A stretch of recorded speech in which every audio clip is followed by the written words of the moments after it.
A man says, "I haven't been touched in 8 years." Then he kisses the obese virgin. Snow howls across the Colorado mountains as a lonely mountain man drags a frozen woman from the storm. She's heavy, trembling, and left behind by everyone who should have loved her.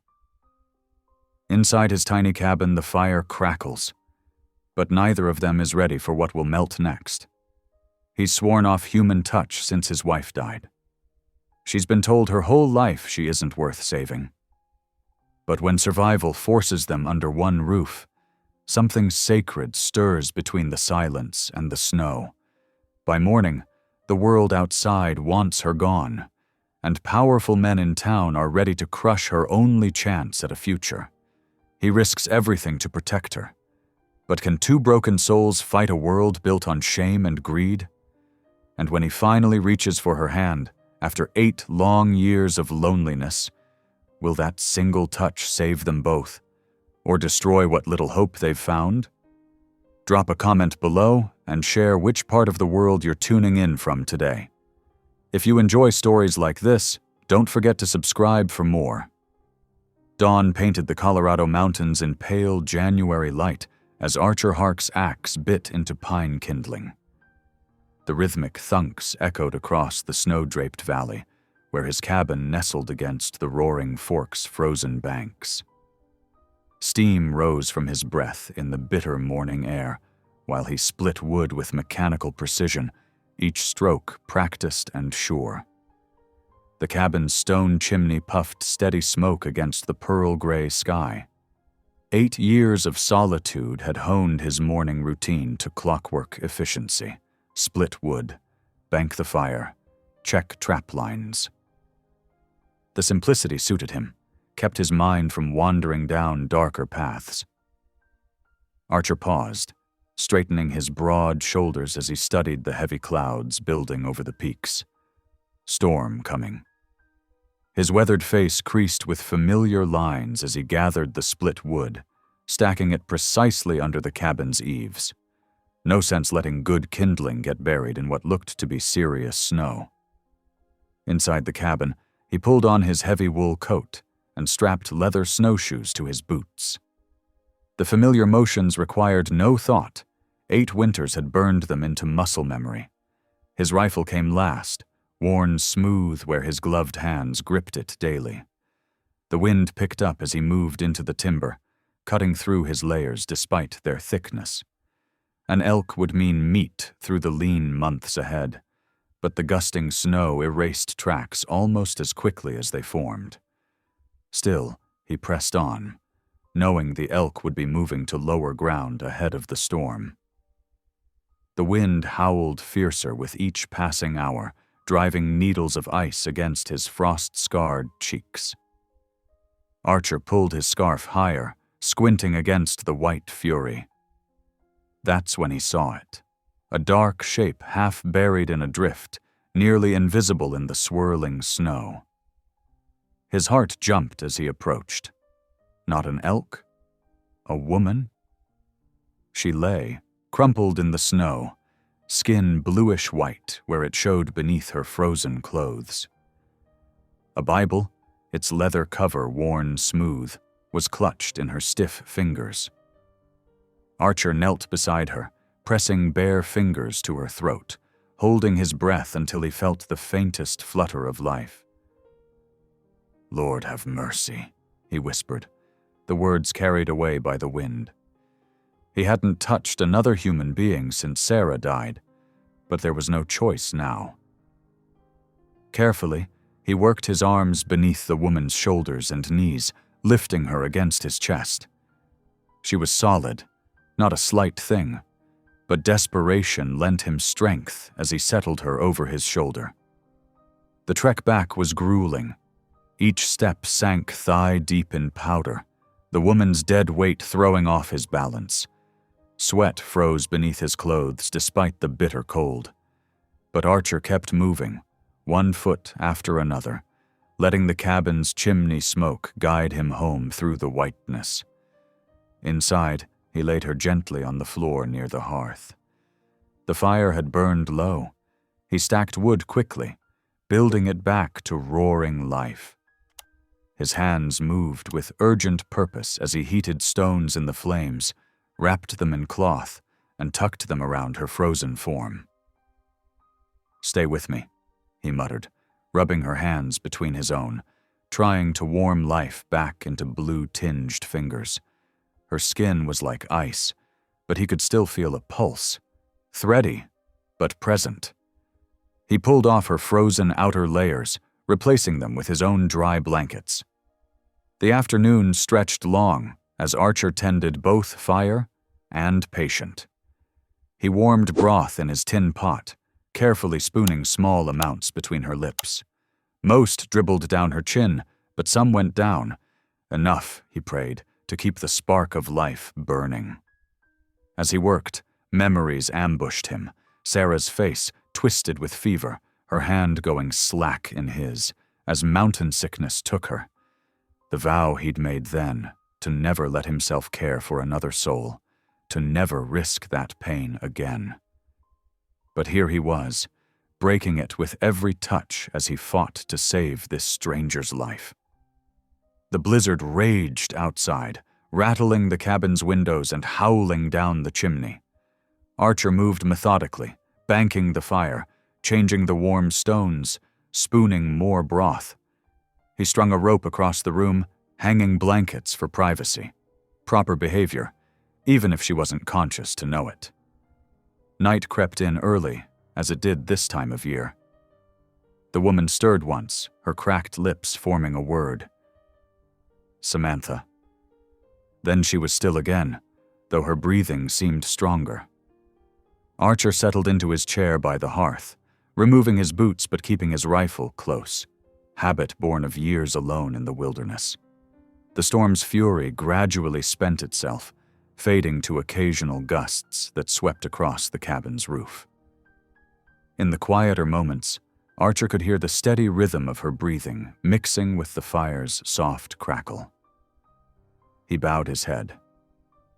"Thank you, Lord, for letting me find her in time," he prayed softly. "Watch over her through the night." He settled deeper into his chair, prepared to keep vigil until dawn. The woman, Samantha, was in God's hands now, but Archer would do his part to see her through. His eyes traced the shadows dancing on the cabin's rough-hewn walls. 8 years of solitude stretched behind him, as deep as the snow outside. Yet here he sat, his carefully ordered world upended by a half-frozen stranger with a worn Bible. The Lord, he reflected, worked in mysterious ways indeed. The kettle sighed softly on its hook above the fire, steam rising in delicate curls. Archer added another log, watching the flames catch and spread. The woman's color was better now, a hint of pink returning to her cheeks. Her breathing had steadied into the deeper rhythms of natural sleep. He checked the blankets once more, ensuring they were tucked securely around her shoulders. His hands, normally so sure with trap and rifle, felt clumsy with this gentler work. How long since he'd cared for another person? The thoughts he'd kept at bay for 8 years pressed in like the darkness beyond the cabin's walls. But this was different from Sarah's illness. This woman, Samantha, still had a chance if he could keep her warm through the night. He settled back in his chair, rifle within easy reach, and prepared for his vigil. The fire popped and shifted, sending sparks up the chimney like brief stars. Outside, the storm's voice dropped to a whisper. Inside, 2 souls, one sleeping, one watchful, waited for dawn. Archer's weathered hands clasped loosely in his lap as he listened to the night sounds, the settling logs in the fire, the soft breathing of his unexpected guest, the occasional cry of a night bird braving the storm's aftermath. The hours crept by. Archer rose periodically to tend the fire and check on his patient, moving quietly so as not to disturb her rest. Each time, he found her breathing steady, her skin warmer to the touch. The blue tinge had faded from her lips, replaced by a more natural color. His chair creaked as he resumed his watch. The Bible she'd clutched lay on a nearby shelf, carefully dried near the fire. Its pages were well worn, speaking of frequent use. A preacher's daughter, perhaps, or simply a woman of deep faith. Either way, she'd managed to hold on to it even as the cold took her consciousness. It clearly meant something to her. Midnight approached, marked by the cabin's deepening shadows. Archer added another log to the fire, its light pushing back the darkness. His own Bible sat on a shelf across the room, gathering dust these past 8 years. Perhaps it was time to blow that dust away. He fought a yawn, blinking to keep his eyes clear. The woman's rest seemed peaceful now, but he'd promised to keep watch until dawn. And he would. His word, once given, was iron. Another lesson learned in 8 years of mountain solitude. The night settled into that peculiar stillness that comes before dawn. Archer straightened in his chair, adjusting his position to stay alert. A few more hours to go. Outside, the storm had passed, leaving behind a muffled world of new-fallen snow. Inside, the fire's warmth held back the cold, sheltering 2 souls brought together by providence or chance. Gray light filtered through the frosted window panes as Samantha stirred beneath the pile of quilts. The aroma of venison broth wafted through the cabin, making her empty stomach clench. Her eyes fluttered open, taking in unfamiliar log walls and the steady crackle of a well-tended fire. Memory rushed back, the biting cold, stumbling through snow, darkness closing in. She'd been certain death had found her. Instead, here she lay, warm and alive in a stranger's cabin. The realization of her situation brought a fresh wave of shame. What must her rescuer think of having to haul her substantial frame through the drifts? Samantha attempted to push herself upright, her arms trembling with the effort. The quilts slipped, and she clutched them closer, painfully aware of her disheveled state. A shadow fell across her, and she looked up to see a tall man approaching, broad-shouldered and weather-worn, with frost-marked cheeks and careful eyes. "Best take it slow," he said, his voice rough and unused, like boots on gravel. He reached out to steady her, though his gaze remained fixed somewhere past her shoulder. Heat flooded Samantha's cheeks. "I'm sorry," she mumbled. "Must have been quite a burden to carry. Too heavy to be worth saving, I expect." The words spilled out before she could stop them, born of a lifetime of sideways glances and whispered comments about her size. The man's hand tightened slightly on her arm. "You're the first warm thing I've touched in 8 years." The confession hung in the air between them, raw and unexpected. Samantha's breath caught in her throat, and the man seemed equally startled by his own words. He withdrew his hand as if burned, and silence filled the cabin, broken only by the pop and hiss of the fire. After a long moment, he cleared his throat. "Name's Archer Hark. There's a wash basin behind that screen." He gestured to a corner where blankets had been strung on a rope. "Warm water in the kettle. Coffee's nearly ready." Samantha nodded, grateful for the return to practical matters. "Thank you, Mr. Hark. I'm Samantha Wilcox." Her legs wobbled as she stood, but she managed to make her way behind the screen. The simple act of washing her face and hands helped restore a measure of dignity. When she emerged, Archer had set 2 tin cups of coffee and bowls of steaming broth on a rough-hewn table. He pulled out a chair for her, then seated himself on the opposite side. The coffee was strong and hot, and Samantha wrapped her hands around the cup, letting the warmth seep into her bones. "I travel with my father's revival train," she explained between careful sips of broth. "We were heading to the mission settlement near Glenwood, springs when one of our wagon axles cracked in the cold." She stared into her bowl, remembering the chaos of the moment. Everything happened so fast, People scrambling to save the supplies, horses spooking at the noise. I said I'd follow on foot, keep the trail in sight. But then the snow came. Archer nodded, his expression grave. Storm blew in fast. Lucky I found your tracks when I did. The Lord sent you, Samantha said quietly, then flushed again. She didn't mean to sound like she was preaching. But Archer just inclined his head, accepting the statement without comment. He rose to add more wood to the fire, his movements economical and practiced. Through the windows, Samantha could see the sky beginning to clear, patches of brittle blue appearing between the clouds. I should try to catch up with the others, she said, though the thought of venturing out into the snow made her shiver. They'll be worried, and Father will need help with the services. Trail won't bear weight till tomorrow at least, Archer replied, straightening from the woodpile. Snow's too fresh and there's ice underneath. Best wait for it to settle. Samantha wanted to protest. Surely she'd delayed this solitary man enough, but the memory of yesterday's bitter cold stopped her. Besides, her legs still felt weak as a newborn colt's. I don't want to impose. No imposition. Archer moved to the door, pulled on his coat. Need more wood anyway. He paused, glancing back. Rest. Gather your strength for tomorrow's walk. She watched through the window as he made his way to the woodpile, his snowshoes leaving precise tracks in the fresh powder. The sun caught the snow in brilliant sparkles, almost painful to look at. Inside, the cabin was warm and snug, smelling of coffee and wood smoke. Samantha's clothes, stiff with dried snow, hung by the fire. She touched them gingerly, still damp.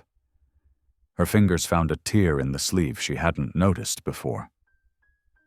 Threading a needle from her pocket, she settled in the chair Archer had vacated and began to mend the fabric. The familiar work soothed her, and she found herself humming softly, an old hymn about shelter in storms. Outside, she could hear the steady thunk of Archer's axe as he split more wood. The sound had a rhythm to it, almost like a heartbeat. As evening approached, the sky deepened to indigo. Archer returned with a final armload of wood, adding it to the already substantial stack. He moved about the cabin with the ease of long habit, checking the fire, filling the kettle, measuring coffee into cups. His action spoke of years of solitude, of tasks done the same way countless times before. 8 years, Samantha said suddenly, remembering his earlier words. Have you truly been alone all that time? Archer's hands stilled on the coffee pot. For a moment, she thought he wouldn't answer. Then he said, Lost my wife to mountain fever. After that. He shrugged, the gesture containing worlds of grief. I'm sorry, Samantha whispered, her heart aching for this quiet man and his years of solitary pain. He nodded once, acknowledgement and dismissal in the same motion. Moving to the rope line where her clothes hung, he tested their dampness. These'll need the night to dry proper. I'll string up another line for sleeping. True to his word, he stretched a second rope across the cabin's width, creating a makeshift partition with blankets. You don't have to sleep in that chair again, Samantha protested. But Archer was already settling into the seat, rifle propped within easy reach. Rest well, Miss Wilcox, he said simply, effectively ending the discussion. Outside, the last whispers of the blizzard faded to silence. The fire cast dancing shadows on the cabin walls as Samantha lay down beneath the quilts once more. She could hear Archer's steady breathing from his side of the blanket partition, a sound that should have made her nervous. Alone in a cabin with a strange man, but instead brought an odd sense of comfort. Perhaps it was the way he'd averted his eyes when helping her, or the raw honesty of his admission about touch. Or maybe it was simply that God had led her here, to this place of refuge when she needed it most. Whatever the reason, she felt safe. Samantha closed her eyes, her last thought a prayer of gratitude for warm hearths and unexpected kindness. In his chair, Archer kept his quiet vigil as the night settled soft and deep around the cabin. Morning sunlight struck the cabin's icicles like glass knives, sending rainbow prisms dancing across the snow-covered ground. Inside, Samantha found her legs steadier beneath her as she moved about the cabin. Her clothes, now dry and warm from hanging by the fire, felt like armor against yesterday's memories of cold and fear. Archer had gone out at dawn to check his trap lines, leaving her with gruff instructions to rest up. But Samantha had never been one for idleness. The quiet industry of setting things to rights helped calm her mind, pushing back the grief that threatened to overwhelm her thoughts of her father and the wagon train. She ran her hands over Archer's rough-hewn table, noting the marks of daily use, knife scores, coffee stains, the smooth patches worn by years of elbows. With methodical care, she scraped and scrubbed until the wood gleamed softly in the morning light. From her reticule, she retrieved a precious needle and thread, settling into work on the torn sleeve of her dress. As she sewed, a hymn rose unbidden to her lips. Rock of Ages, her father's favorite. The familiar melody filled the cabin's quiet corners, and her fingers moved in rhythm with the gentle tune. She was so absorbed in her work that she didn't hear Archer's return until his shadow fell across the doorway. He stood there a moment, snow melting from his boots, watching her with an unreadable expression. Samantha's voice died in her throat, her cheeks flushing. "I hope I haven't disturbed your peace, Mr. Hark." "Been a while since these walls heard music," he said simply, moving to hang his coat by the door.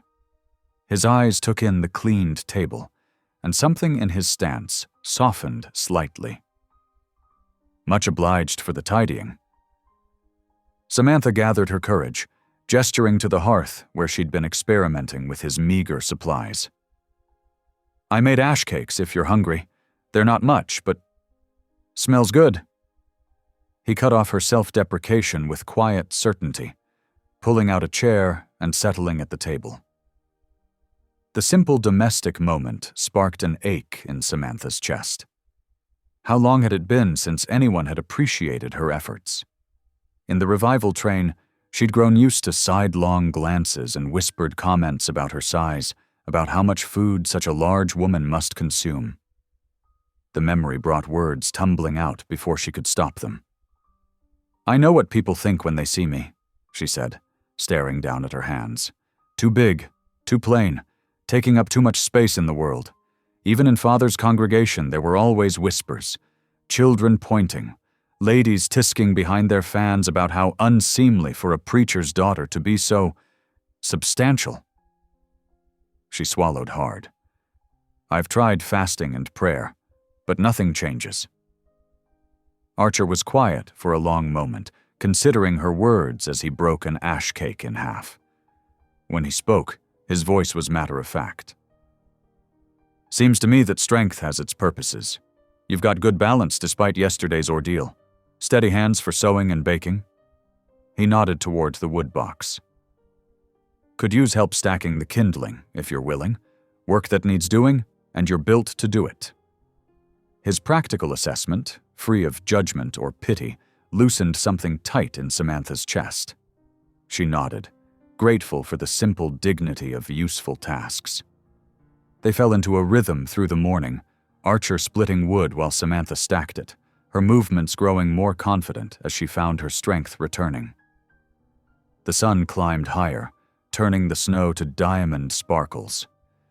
Near noon, the jingle of harness bells announced a visitor. A male rider, his horse's breath steaming in the cold air, drew up to the cabin. "Hope you don't mind if we rest a spell," he called. "Pony needs water, and my hands are about frozen solid." "Coffee's hot," Archer replied, gesturing the rider inside. The man stomped snow from his boots, rubbing his reddened hands together as he approached the fire. His eyes fell on Samantha, and recognition flickered across his face. "Say, ain't you Reverend Wilcox's girl, Samantha?" "Yes, I am." She straightened, hope rising. "Have you news of my father's wagon train?" The writer's expression shifted to something careful, almost pitying. He reached into his coat, withdrawing a creased notice. "Been carrying this notice, asking after you. Reckon you ought to read it yourself." Samantha's hands trembled as she unfolded the paper. The words swam before her eyes. "Reverend Ezra Wilcox called to his eternal rest. Fever took him 3 weeks past, near the town of Silver Cross." The paper slipped from her numb fingers. "No," she whispered. "There must be some mistake." The writer shook his head gently. "Sorry, miss, but there's something else you should know. Your pa, he left you something. That little parcel of land where the mission church sits, he deeded it to you before he passed." Archer, who had been standing silent by the door, shifted his weight. "Mission land, you say?" "Aye." The writer accepted a cup of coffee from Samantha's unsteady hands. "Though there's them that ain't too happy about that arrangement. Silvercross and Western Railroad's been sniffing around that land something fierce. They're wanting to put a spur line through there, connect up to them new silver mines." He leaned forward, voice dropping. "Word is there's some rough types been hanging round the land office, asking questions. The kind of men railroad companies hire when they want something bad enough." He straightened, draining his cup. "Just thought you ought to know, miss." Samantha sank into a chair, the weight of loss and new responsibility pressing down like a physical thing. The rider made his farewells, and soon the jingle of his harness bells faded into the winter stillness. Tears slid down Samantha's cheeks, quiet as snowmelt. Her father, for all his faults, all his distraction, had been her last anchor in the world. And now, a scrape of wood on wood made her look up. Archer had set a fresh mug of coffee before her, his movements careful, almost gentle. "Drink," he said gruffly. "Help some." She wrapped her hands around the warm cup, letting its heat ground her in the moment. "I don't know what to do," she admitted. "I don't even know where Silvercross is." 2 days' ride southeast, Archer replied. "If we leave at first light tomorrow, we can—" He stopped, seeming surprised by his own words. "We." He shifted uncomfortably but met her eyes. "Ain't right, letting you face this alone. Besides," he added practically, "winter travel's safer with two." The lantern light caught the silver threading through his dark hair as evening drew in. Samantha studied him, this solitary man who had already saved her life once, now offering to venture from his carefully ordered world to help her again. "Thank you," she said simply. He nodded once, then began laying out what they'd need for the journey: supplies, blankets, snowshoes. His methodical preparations gave Samantha something to focus on beyond her grief. As full dark settled over the cabin, they agreed on an early start. Archer strung up the blanket partition again, but before retiring, he paused. "Your father?" he said roughly. "He must have trusted your judgment, leaving you that land. Reckon he saw strength in you that others missed." The words followed Samantha into sleep, a small comfort against the long road ahead. Tomorrow they would ride for Silvercross to honor her father's last gift and face whatever waited at the land office. But for now, the cabin held them safe, a shelter against the vast night and its shadows. The stars still hung bright in the black sky when Archer stepped out of his cabin into the pre-dawn chill. His breath clouded in the darkness as he gathered lodgepole pine lengths he'd cut the evening before. With practiced hands, he began lashing them together with strips of rawhide, forming a sturdy travois. The leather strips creaked as he pulled them tight, testing each knot with a sharp tug.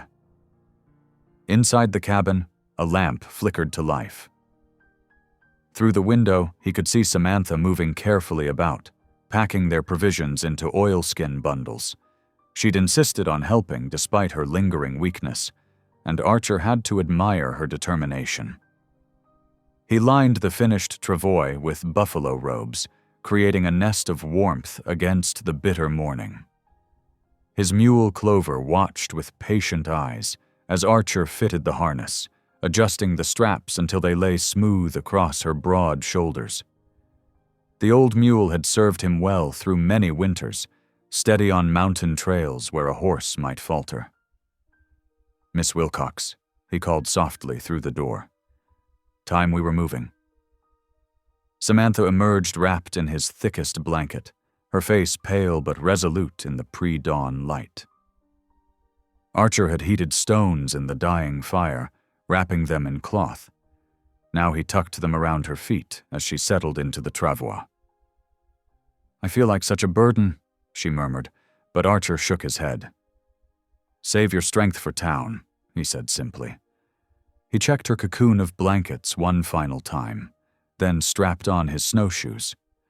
The familiar webbing creaked as he tested their fit. The eastern sky was just beginning to pale when they set out. Archer took point, breaking trail through the deep snow while Clover plodded steadily behind, pulling the travois. The mule's hooves punched through the crust with rhythmic crunches, following the path Archer packed down. Wind whispered through the pines as they climbed the first ridge. Archer kept a steady pace, his snowshoes cutting clean tracks through virgin powder. Behind him, he could hear Samantha softly humming a hymn, the melody carrying clear in the crisp air. The sun crested the mountains just as they reached the first creek crossing. Ice rimmed the rushing water, forming delicate crystalline bridges between snow-covered rocks. Archer tested each step carefully, leading Clover across where the water ran shallow over gravel bars. "The ice is beautiful," Samantha observed, her words forming white puffs in the morning air. "Like God's own lacework." Archer nodded, though beauty held less wonder for him these days. Still, seeing it fresh through her eyes stirred something long dormant in his chest. The wind grew fiercer as they climbed higher, scraping the ridgelines clean of snow and piling deep drifts in the lee. Archer adjusted their route, seeking the shelter of timber stands where possible. By midday, even his sturdy legs were feeling the strain of breaking trail. "There's a line shack ahead," he called back to Samantha. "Good place to rest and warm up." The small cabin appeared through the trees like an answer to prayer. Archer had maintained it over the years, knowing a solid shelter could mean life or death in these mountains. He cleared the snow from the door and ushered Samantha inside. The interior was spare but serviceable. A pot-bellied stove, 2 narrow bunks, and a barrel that proved to be half full of oats when he checked it. Archer soon had a fire crackling in the stove, while Samantha shook out her skirts and stretched her cramped muscles. "Let me be useful," she insisted, pulling tea from their provisions. She filled the battered kettle with clean snow and set it on the stove to melt. Archer nodded thanks, settling on a stool to examine the travois harness. One of the leather straps showed signs of wear. Better to repair it now than risk a break on the trail. As he worked with needle and sinew, Samantha's clear voice filled the cabin, reading from her rescued Bible. "The Lord is my shepherd, I shall not want. He maketh me to lie down in green pastures. He leadeth me beside the still waters." The familiar words of the 23rd Psalm brought unexpected comfort. Archer's fingers moved steadily as she read, the strap growing stronger with each careful stitch. They rested through the worst heat of the day, though in January that meant little enough. When they set out again, The sun was already sliding toward the western peaks, painting the snow in shades of rose and gold. The valley below them filled with purple shadows as dusk approached. Archer had hoped to make better time, but the deep snow had slowed their pace. Still, the line shack would serve them well enough for the night. "We'll shelter here," he announced, leading Clover back to the cabin. "Next leg will be easier, mostly downhill into the valley." He helped Samantha from the travois, noting how she tried to mask her stiffness. Inside, he barred the door against the gathering night and banked the fire to last. A few quick movements with snare wire, and he had a trap set outside, though game would be scarce in weather like this. Samantha sat close to the stove, her hands wrapped around a cup of tea. "I'm afraid," she admitted softly, "of facing Father's congregation alone, of failing his trust in me." Archer paused in his evening tasks, considering his words carefully. "You won't be alone," he said finally. "I'll stand with you until you're settled. Least I can do." She looked up, surprise and gratitude mingling in her expression. "Why would you do that for a stranger?" "Reckon we ain't exactly strangers anymore," he replied, then busied himself checking their supplies to avoid meeting her eyes. The night settled deep and cold around the little cabin. Archer had just begun to drift off when a sound outside caught his attention. Moving quietly to avoid waking Samantha, he eased the door open, rifle ready. A fox stood in the starlight, one paw caught in his snare.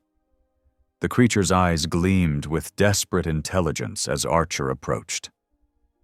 Instead of reaching for his knife, he found himself carefully freeing the animal. The fox bounded away into the darkness, leaving delicate tracks in the fresh fallen snow. When he returned inside, Samantha was awake, watching him questioningly. "Let it go," he explained, surprised to find himself smiling. The expression felt strange on his face, like a guest who had overstayed its welcome, but it lingered anyway.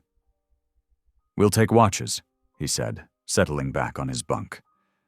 "Wake me in 4 hours." "I know how to tell time by the stars," she assured him.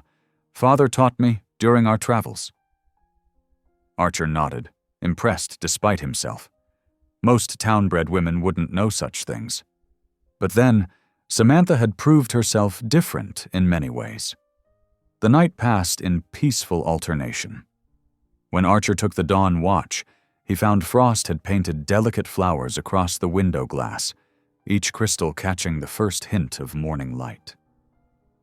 He studied them while he waited for the coffee to boil, thinking how his solitary routine had shifted to accommodate another presence so naturally, like spring ice giving way to new growth. Samantha woke to the smell of coffee and frying salt pork. They shared a simple breakfast, then repacked their supplies with practiced efficiency.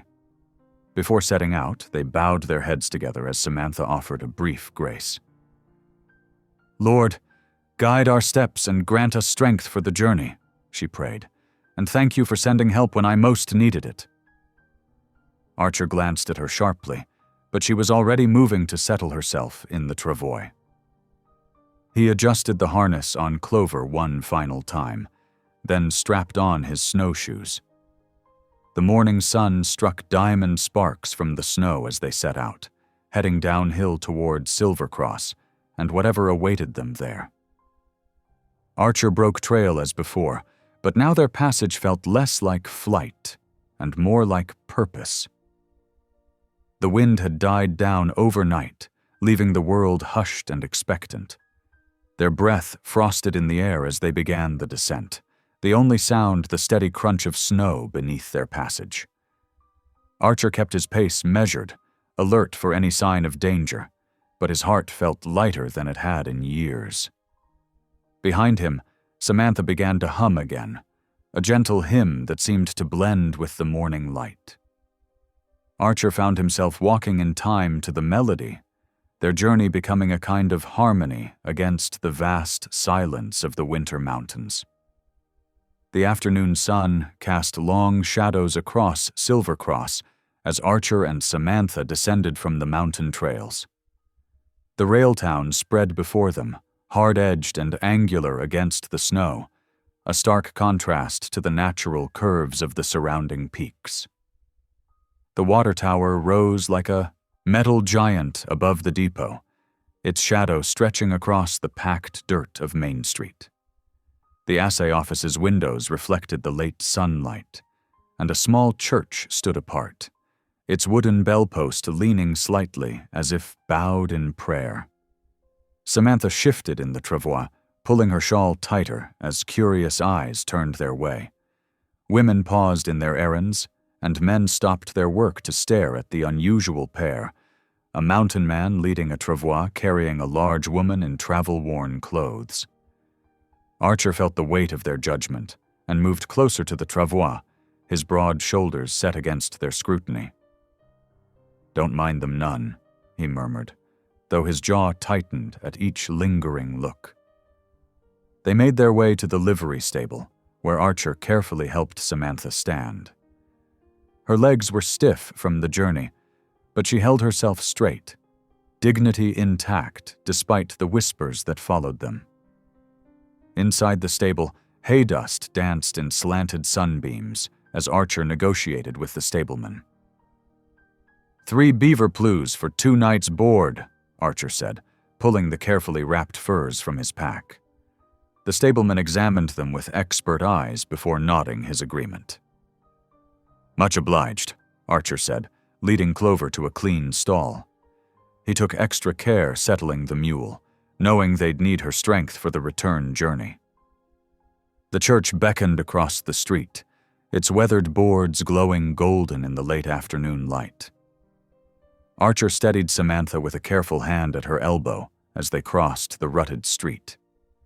Their boots crunched on packed snow and gravel as they approached the church steps. Inside, the air was warm with wood smoke from a pot-bellied stove.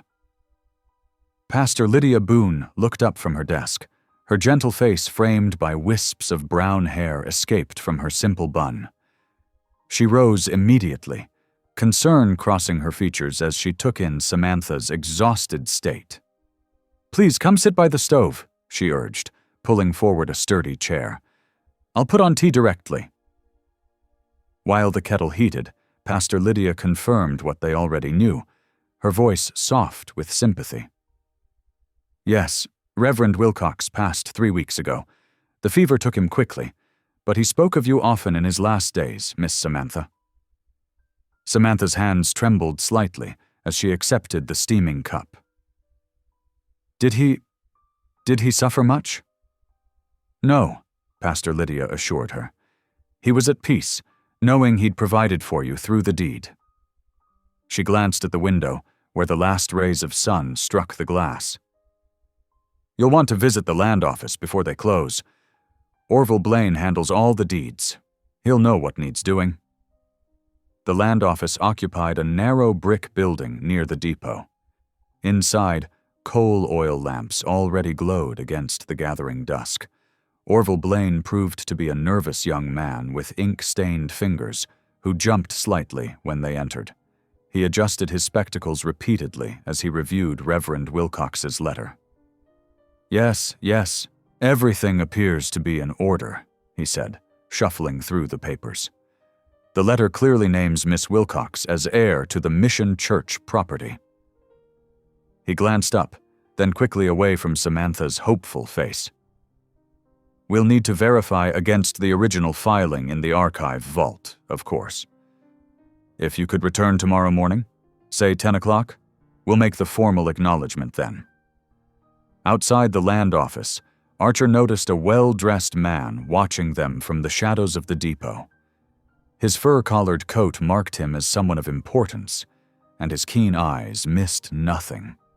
When he stepped into the lamplight, Archer caught the glint of a silver watch chain and noted the polished boots, marks of a man who directed others' labor rather than working with his own hands.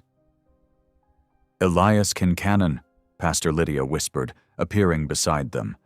Foreman for the Silver Cross and Western Railroad. He's been asking questions about the Mission Church property. They want it for a spur line. Even as she spoke, Kincannon turned to a group of rail workers, speaking in low tones.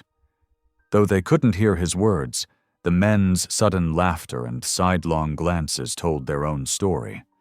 A woman passing by covered her mouth and hurried away, already spreading the whisper to others. Archer's hands clenched as he caught fragments of the rumor. Preacher's daughter, and seduced her way into the deed. He stepped closer to Samantha, trying to shield her from the worst of the sideways looks and snickers that followed them down the street. The town's only diner was crowded with the supper rush, but Archer managed to secure them a corner table, positioning himself so Samantha could sit with her back to the room. The waitress's expression turned from dismissive to carefully neutral under Archer's steady gaze. 2 specials, he ordered, his quiet voice carrying an edge that discouraged commentary. And coffee. Samantha picked at her food, her earlier appetite diminished by the weight of unseen eyes and half-heard whispers. Archer made sure she ate at least half her portion, knowing they'd need their strength for whatever tomorrow might bring. The boarding house turned them away with a thin excuse about no vacant rooms, though Archer could see keys hanging unused on the wall behind the desk. Pastor Lydia, who had followed them in case of such trouble, immediately offered an alternative. "The church is always open to those in need," she said firmly. "We keep it warm through the night for any seeking shelter. You'll be comfortable enough on the pews near the stove." Back in the church, Pastor Lydia provided them with clean blankets that smelled of cedar and sunshine. She laid a finger to her lips when Archer tried to thank her. "The Lord works in mysterious ways," she said simply. "Sometimes he sends angels disguised as mountain men to help those in need." The bell tolled 8 o'clock, its deep voice rolling across the snow-hushed town. Archer checked the doctor was secure, then settled onto a pew where he could watch both entrances. Samantha knelt briefly in prayer, her whispered words too soft to hear, but carrying all the weight of her heart. "We should be at the land office right after morning devotions," she said finally, spreading her blanket on a pew near the stove. "I don't want to give them any cause to deny the deed." Archer nodded, his own blanket untouched beside him. "I'll keep watch," he said quietly. "You rest easy." The stove's warmth and the lingering scent of pine boughs from Christmas filled the church with drowsy comfort. Outside, snow began to fall again, soft and steady in the lamplight. Archer settled deeper into his pew, alert despite his weariness, ready to guard against whatever threats the night might bring. Though the church's warmth and quiet invited sleep, Samantha lay awake for a long time, her father's Bible clutched to her chest. Her whispered prayers mixed with the soft, settling sounds of the building and the steady breathing of her protector, until finally, peace found her, and she drifted into sleep. The snow continued to fall outside, adding another layer of white to the stark rail town, while inside the church, 2 souls found brief sanctuary from the storms gathering around them. The bell tower creaked gently in the wind, and somewhere in the distance, a train whistle echoed off the mountains, long and lonely in the winter night. Dawn painted the church windows with rose and gold as the small congregation finished their morning prayers. Samantha's voice, clear and strong, carried the final notes of Amazing Grace above the others.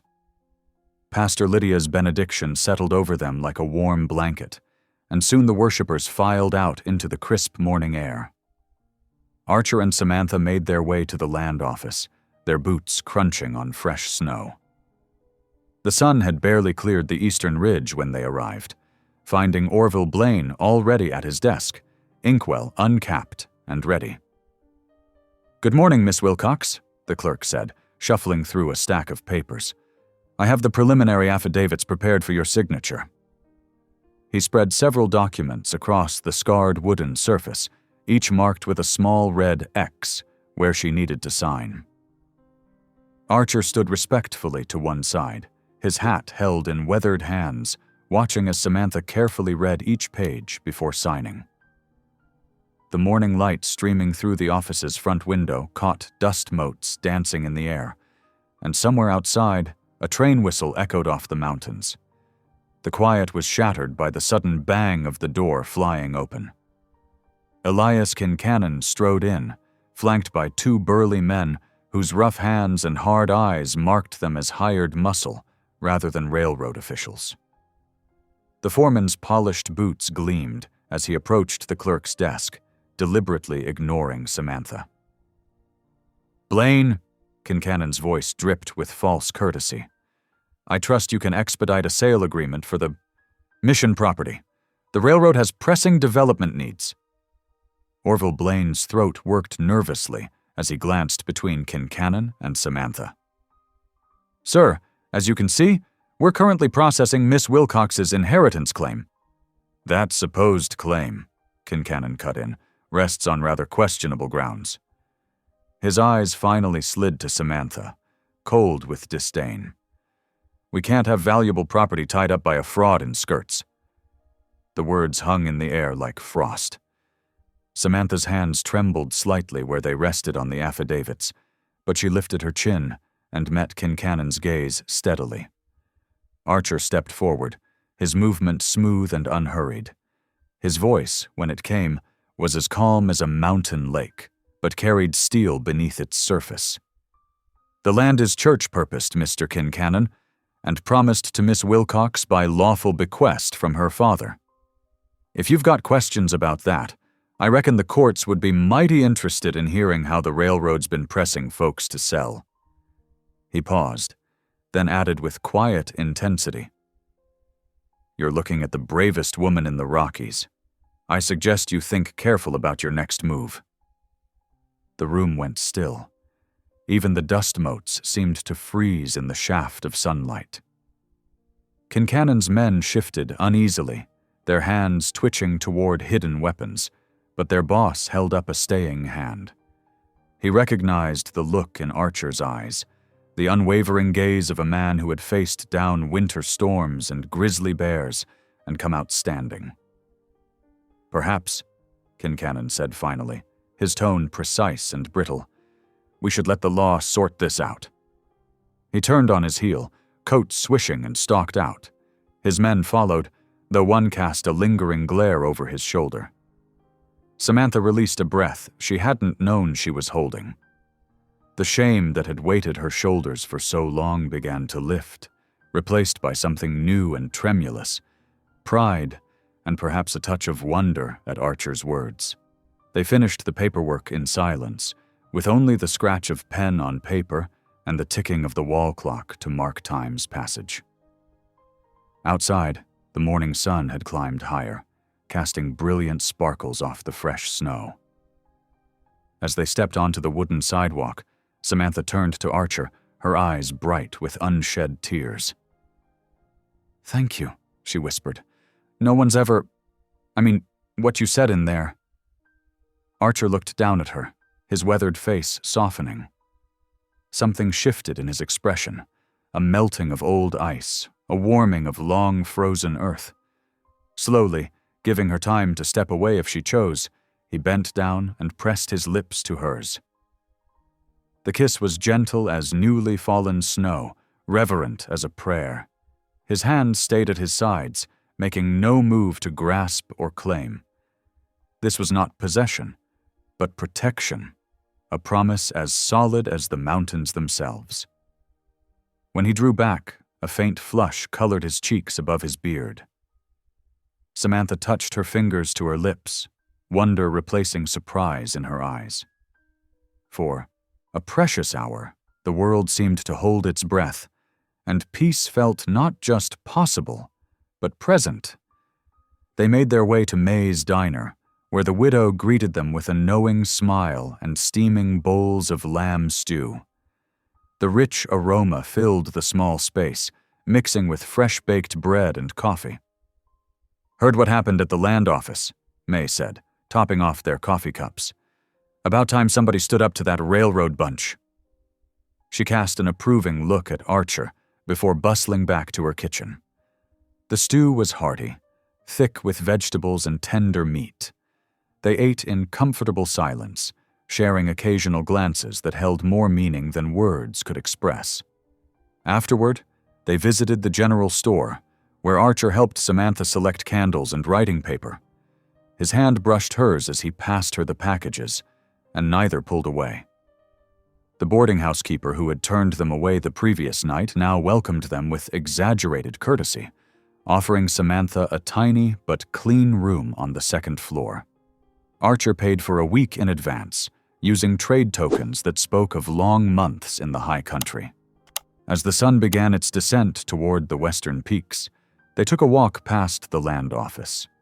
Orville Blaine was visible through the window, organizing papers by lamplight. He caught sight of them and waved, pointing toward the heavy iron door of the vault, where Reverend Wilcox's original deed would rest safely until morning. The day's last light painted the snow-covered street in shades of rose and gold, much like the dawn had been. At the boarding house steps, they paused, neither quite ready to part. "I'll meet you at sunrise," Archer said softly. "We'll get everything finalized, make it all proper and legal."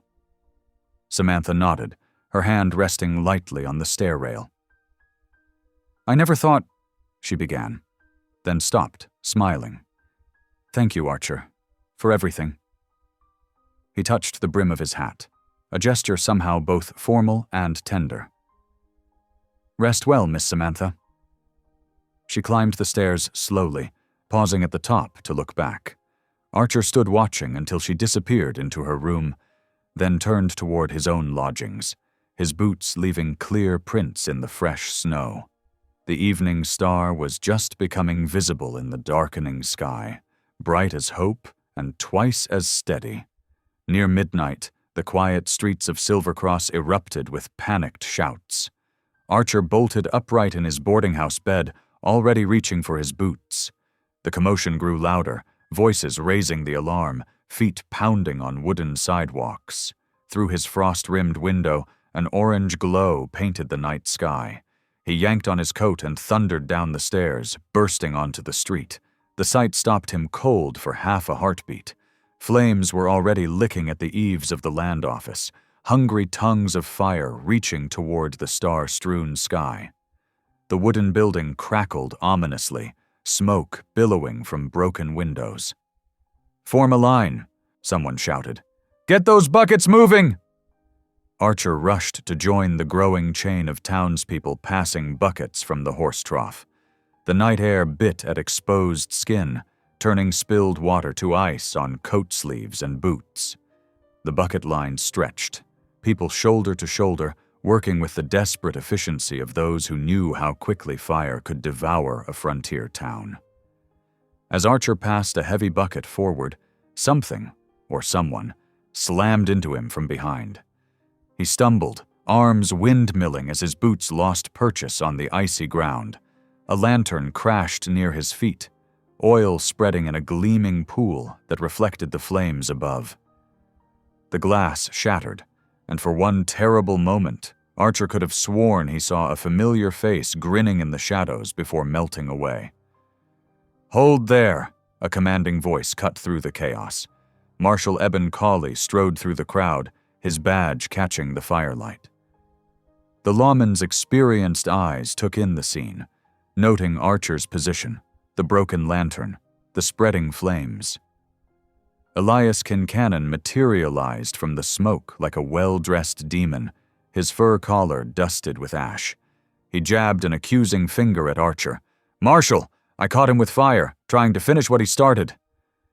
Before Archer could protest, Orville Blaine stumbled out of the building, coughing violently. The clerk's face was streaked with soot, his usually neat hair wild. "Marshal," he wheezed, "I saw tall man by the vault just moments ago." The smoke thickened, stinging eyes and choking lungs. Someone called out that the vault key was missing. The implications hit Archer like a physical blow. Without the deed locked safely inside, Samantha's claim to her father's land would vanish like smoke on the wind. "This is madness," Archer growled, taking a step toward Kincannon. "You know damn well I—" "That's enough," Marshal Cawley cut in. His voice was heavy with regret, but his hands were steady as he pulled out his handcuffs. "Mr. Hark, given the circumstances, I'm going to have to take you in." The cold metal clicked around Archer's wrists. Behind him, the bucket line continued its futile work, water turning to steam before it could touch the heart of the blaze. The marshal's grip was firm but not cruel as he guided Archer towards the jailhouse. A cry split the night. "Archer!" Samantha stood on the boardwalk, her hair falling loose around her shoulders, tears cutting clean tracks through the ash that dusted her face. She started forward, but Archer shook his head. "Hold fast to truth, Samantha," he called out, his voice rough with smoke and emotion. "That's all that matters now." The iron bars of the calaboose slammed shut with a finality that echoed through the small jail. Marshal Cawley turned the key. Each click another weight added to the heavy silence. Kincannon lounged against the doorframe, a smile playing at the corners of his mouth. "Course, charges could disappear right quick," drawled. "If Miss Wilcox was to admit her claim was nothing but a lie." Samantha's face flushed red with fury. "You snake!" she shouted, taking a step toward him. "You think you can destroy evidence and frame an innocent man?" "Samantha." Pastor Lydia appeared like a guardian angel, her gentle hands catching Samantha's trembling shoulders. "Come away now. This isn't helping anyone." She shot Kincannon a look that would have withered spring flowers before leading Samantha towards the church. "I won't leave him here," Samantha protested, trying to pull away. "And you won't," Lydia assured her, voice firm but kind. "But right now we need clear heads and steady hearts. Come warm yourself by the stove, and we'll think this through properly." The church was dark and quiet, smelling of pine wood and lamp oil. Lydia stoked the potbelly stove until it glowed cherry red, its heat pushing back the winter chill. She wrapped Samantha in a worn quilt and pressed a cup of tea into her shaking hands. "Tell me everything," the pastor said, settling into a nearby pew. "From the beginning."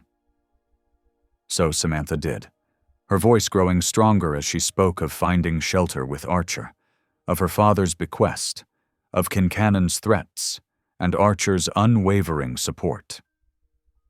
Outside the church windows, the fire at the land office began to die down, having consumed what it came for.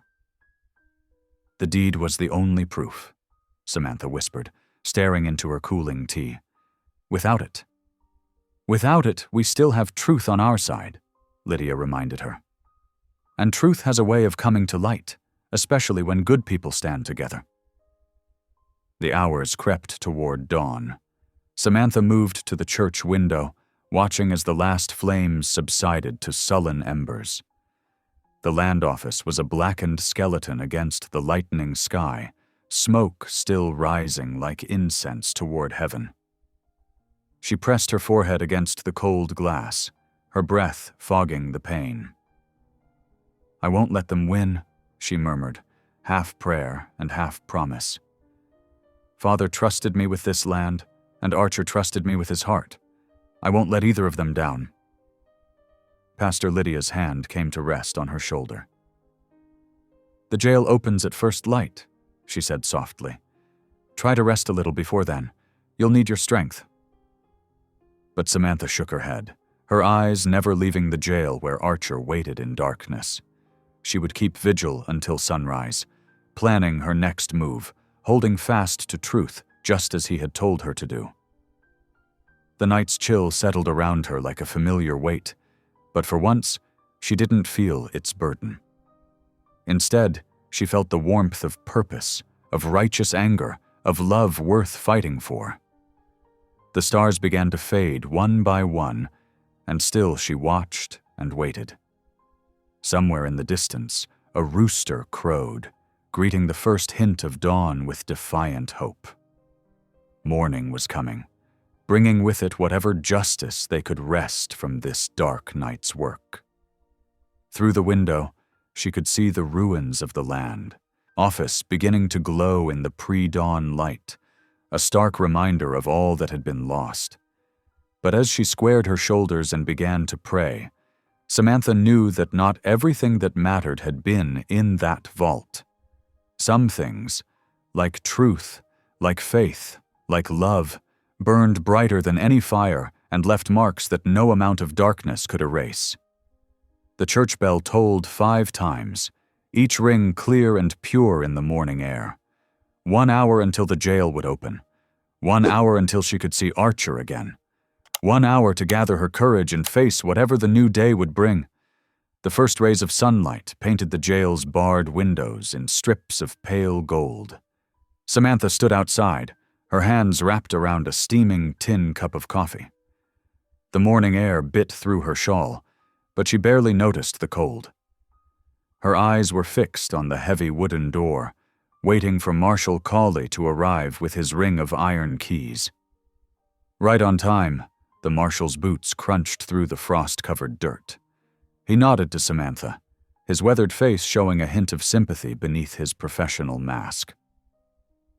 "Morning, Miss Wilcox," he said, fumbling with the lock. "Brought something for the prisoner, I see." "Please, Marshal." Samantha's voice was steady despite her racing heart. "Just 5 minutes with him. That's all I'm asking." Cawley studied her face for a long moment, then pushed the door open with a creak. 5 minutes, he agreed, through the bars only. The jail's interior smelled of wood smoke and old leather. Archer sat on the narrow cot in his cell, already awake and alert. When he saw Samantha, he rose quickly to his feet, moving to the bars that separated them. "You shouldn't have come," he said softly, but his eyes told a different story. Samantha passed the coffee through the bars. "Drink this. It's bitter as sin, but it's hot." Their fingers brushed as he took the cup, and that brief touch gave them both strength. Archer sipped the coffee, watching her over the rim. "Listen careful," he said, keeping his voice low. "The proof we need won't be found in Silvercross. Not anymore. You've got to look further out." Before Samantha could respond, footsteps shuffled at the jail's entrance. Orville Blaine, the land office clerk, stood there looking like he hadn't slept. His face was drawn with shame and worry. "Miss Wilcox," he said, twisting his hat in his hands, "I need to say something." He glanced nervously over his shoulder before continuing. "Kincannon. He's been pressing me something fierce, threatening my position, my family's welfare, but I swear on my mother's grave I had no part in that fire." Samantha opened her mouth to respond, but heavy boots on the boardwalk outside cut her off. A well-dressed man with a leather briefcase strode in, followed by Elias Kincannon himself. "Well, well," the lawyer said, his smile as sharp as a coyote's. "Miss Wilcox, I presume? I represent the Silvercross and Western Railroad's legal interests." Howe pulled a document from his case. "I'm obligated to inform you that should you persist in this questionable claim, we'll have no choice but to pursue charges of intent to defraud." "That's enough," Marshal Cawley interrupted. "This isn't a courthouse, gentlemen. Take your threats elsewhere." After they left, Pastor Lydia appeared in the doorway like a breath of fresh air. She beckoned Samantha outside, away from the oppressive atmosphere of the jail. "I've been praying on this since dawn," Lydia said, leading Samantha to a quiet corner of the churchyard. "And something came to me. Do you remember the pox scare last spring?" Samantha shook her head. "Your father, Reverend Wilcox. He was careful with important papers. When the pox threatened to spread, he filed duplicates of church documents at the Ute Agency for safekeeping." Lydia's eyes brightened. "Including land deeds." Hope bloomed in Samantha's chest. "The agency. Who would I need to speak with?" "Agent Russell handles the official business," Lydia replied. "But Henry Paya, the interpreter, he's the one who really keeps things running.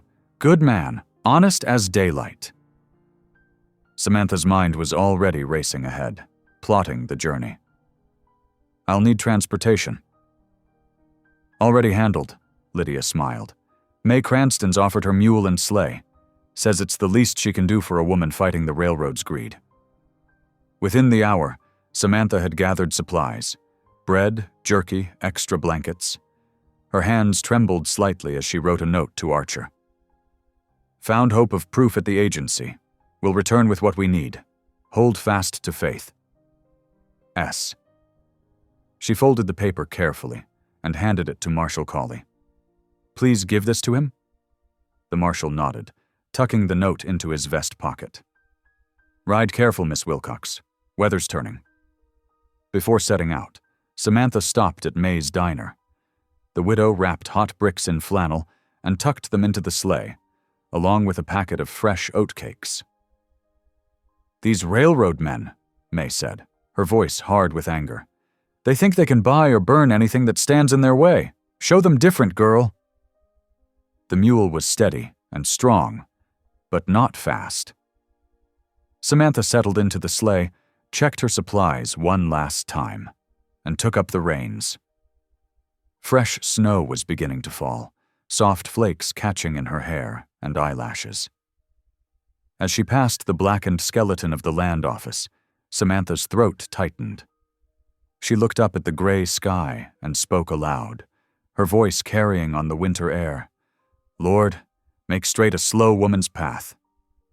Marshal Cawley stood outside the jail, watching her departure. Samantha tipped her hat to him, earning a solemn nod in return.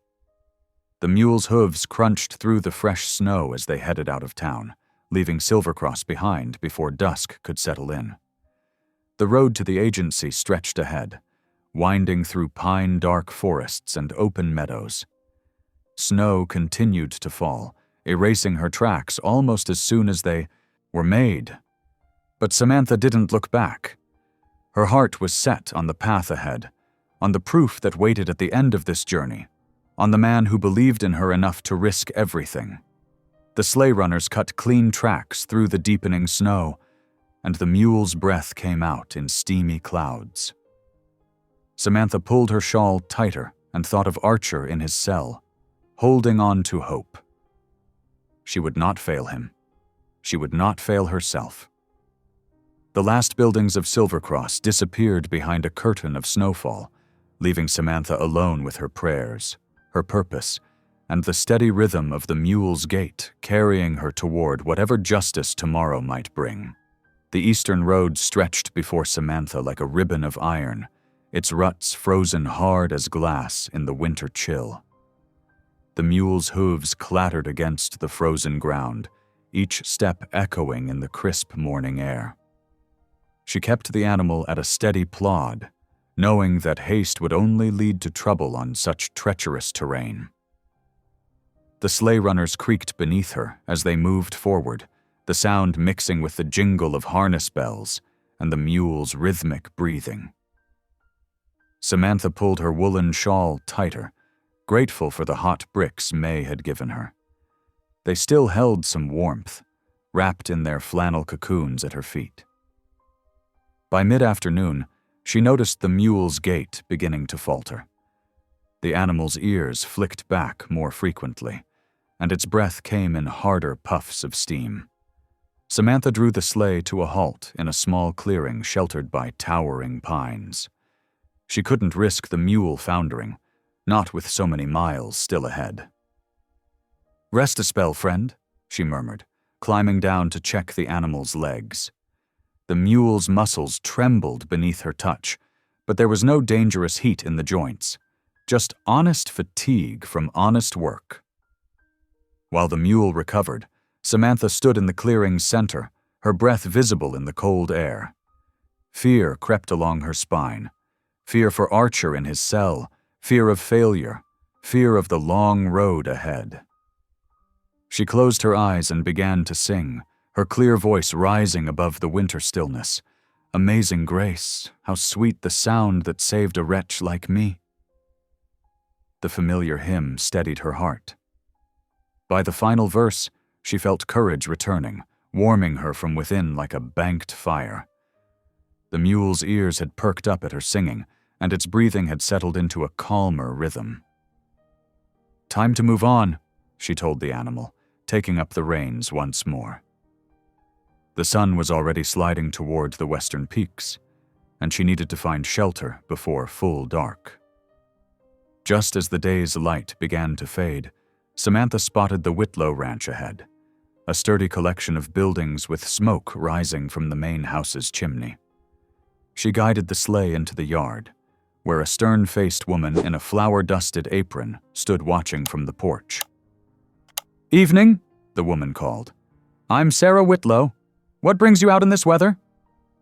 Samantha explained her journey to the Ute Agency. Mrs. Whitlow studied her for a long moment before naming her price. $1 for the hayloft and a bowl of stew. Mule can share the barn with our horses." "Much obliged," Samantha replied, reaching for her purse. But as she moved to pay, a baby's cry split the air from inside the house. Mrs. Whitlow's face tightened with worry. "Been colicky since sunrise," she explained. "Haven't had a moment's peace to tend to anything proper." "I could help," Samantha offered, "with dishes or whatever needs doing, and I know a few songs that might settle a baby." Relief flickered across Mrs. Whitlow's features. "Come on in, then." The kitchen was warm and fragrant with beef stew simmering on the cook stove. While Mrs. Whitlow tended to her fussy infant, Samantha rolled up her sleeves and tackled the day's accumulated dishes. Her hands moved steadily through the hot water as she hummed quietly, the familiar work soothing her own worried thoughts. Later, after the kitchen was set to rights, she sat in a rocking chair with the baby. The little one's face was red from crying, tiny fists clenched in distress. Samantha began to sing softly, an old lullaby her own mother had used to quiet revival children.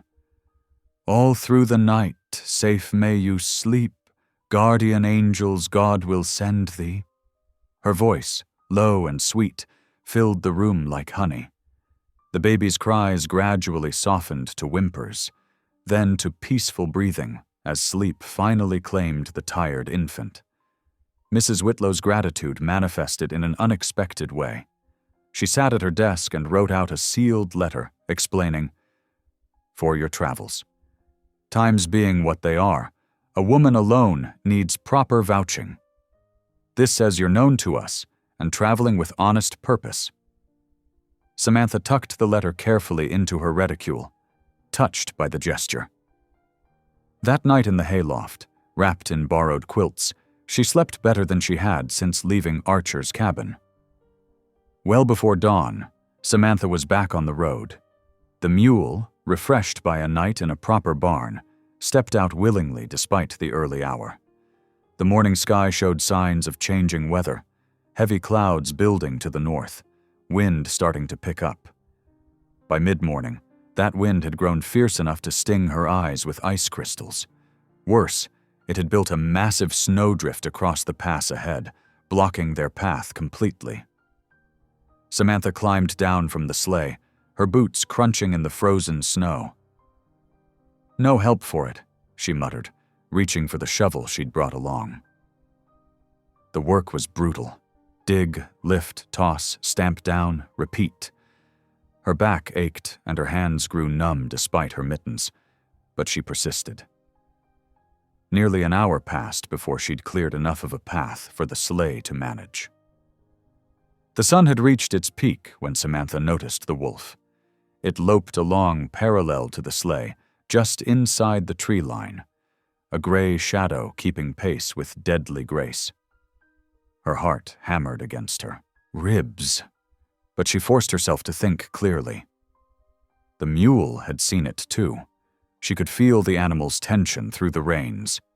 Samantha cracked the lines sharply, startling the mule into a faster trot.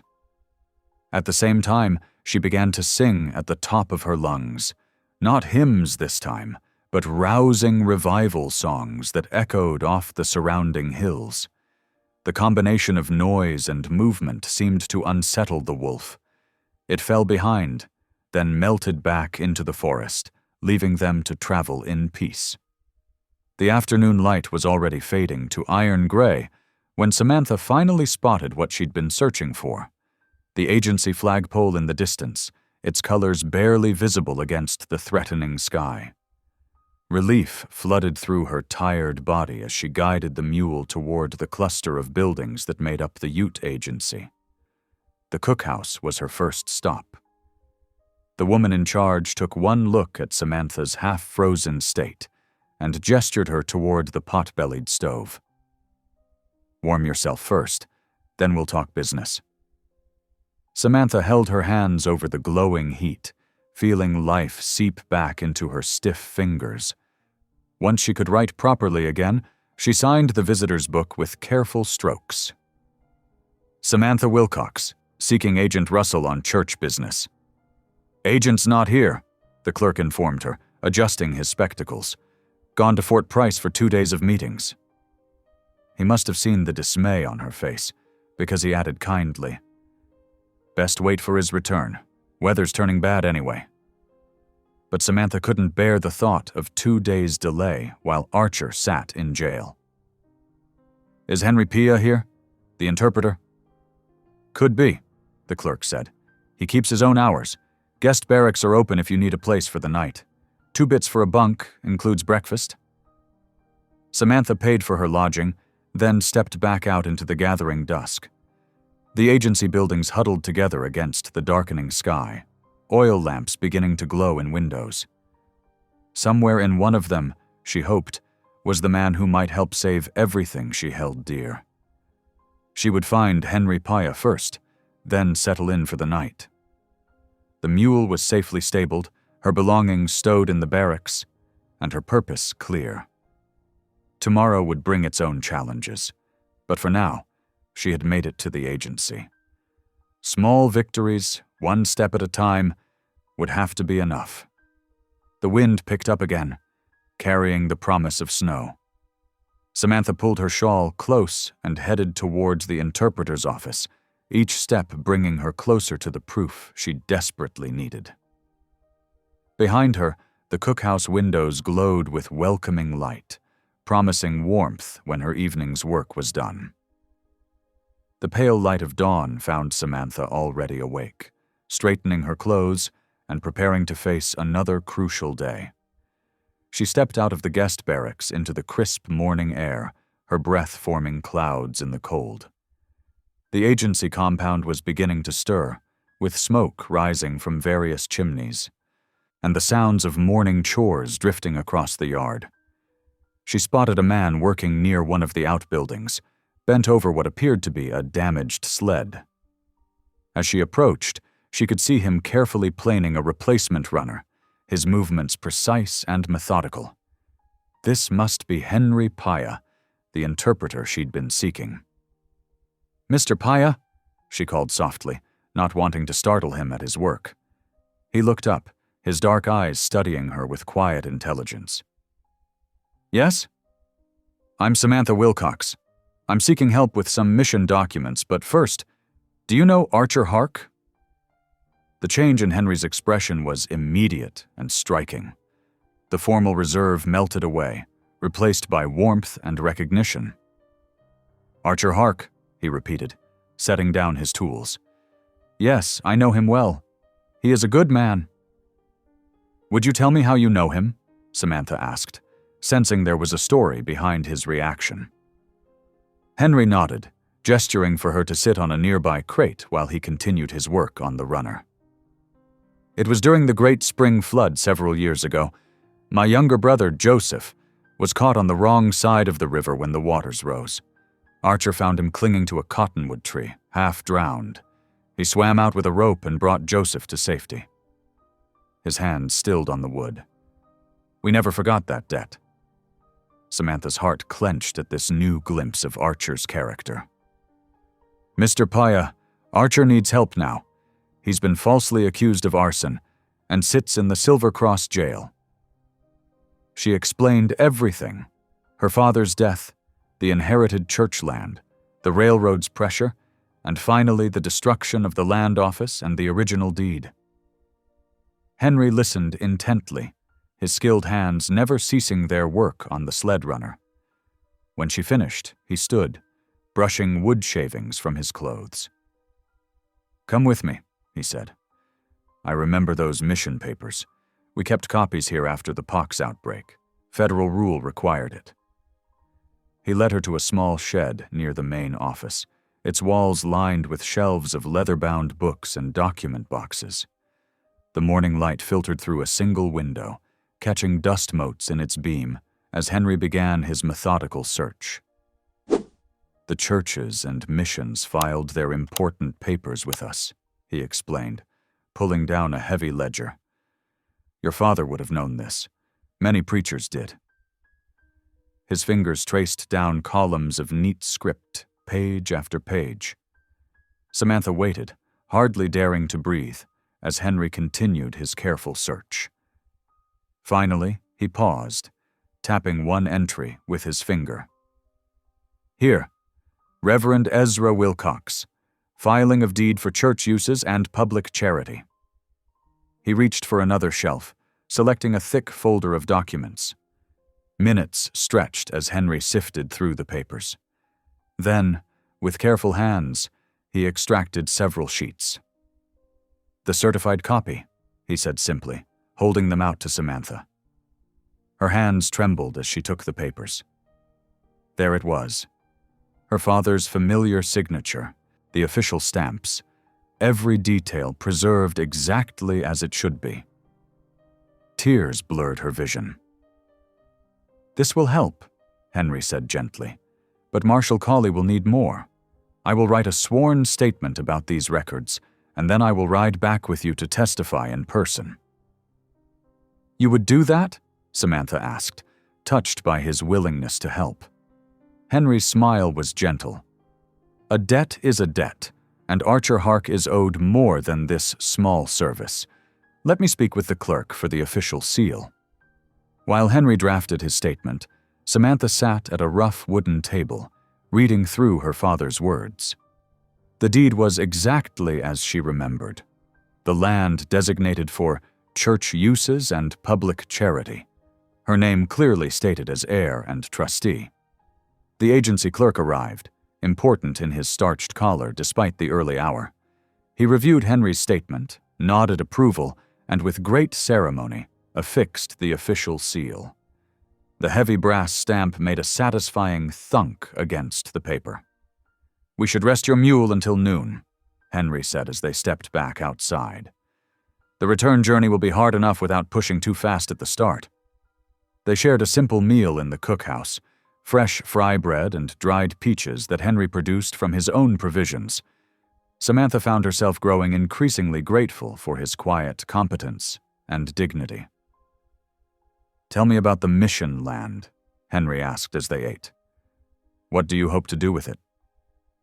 Samantha considered carefully before answering. "Keep it as my father intended, a place of worship and help for those in need. The railroad can find another route for their spur line."